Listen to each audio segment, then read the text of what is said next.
Shalom.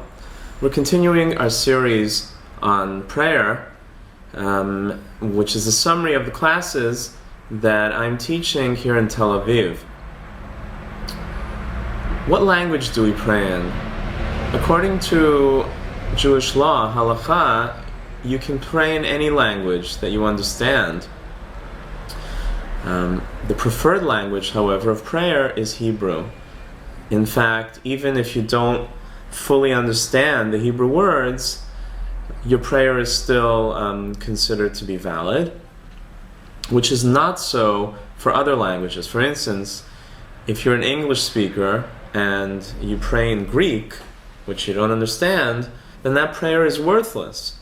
It's just words, you don't understand the meaning. However, if you don't fully understand Hebrew and you pray in Hebrew, then your prayer is considered to be valid in Jewish law.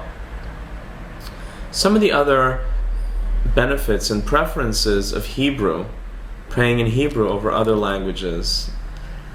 The Hebrew letters, according to Kabbalah, have the power of creation within them. For how did God create the world? By saying, Yehi Or, Vayomer Elokim Yehi Or, and God said, let there be light, and there was light. So creation occurred with just an utterance of words, of letters. These letters are taught to have been the Hebrew letters. So within those Hebrew letters, there is the power of creation. And each letter represents a different power, a different energy. And when those letters are combined, they create a very powerful form of creative energy.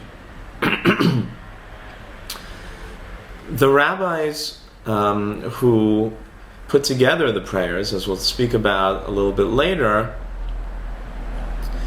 they formulated the words and the letters in such a way that the combination of those words and letters would unlock certain gates of spirituality, would unlock certain avenues of spiritual energy and blessing.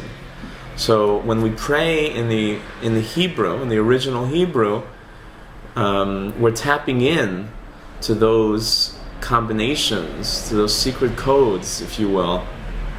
And by doing so, we're actually unlocking tremendous spiritual forces and spiritual energy. When we pray in Hebrew, we join together with the rest of the Jewish nation. Now, I don't mean that only on a nationalistic level. I also mean that on a spiritual level. There's a concept in Judaism of the power of the tzibur, the power of the congregation.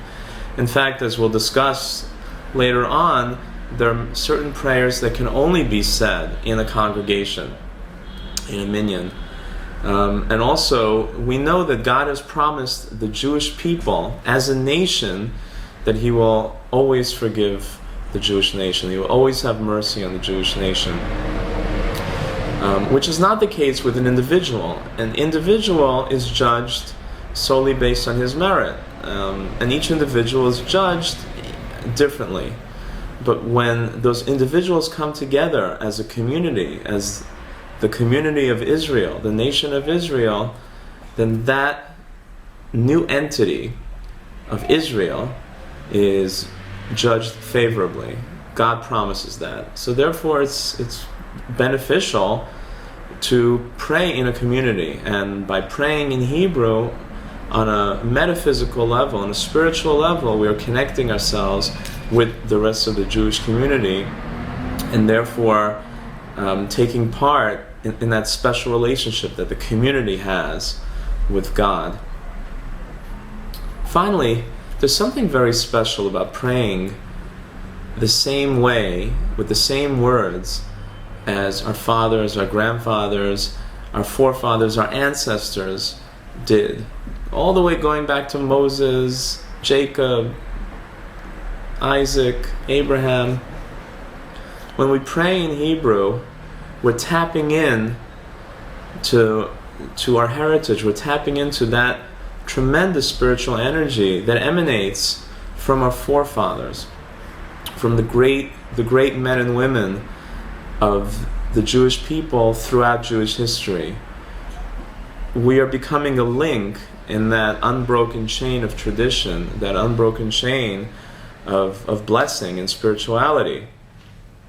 By praying in Hebrew, we're gaining all those benefits that we just mentioned.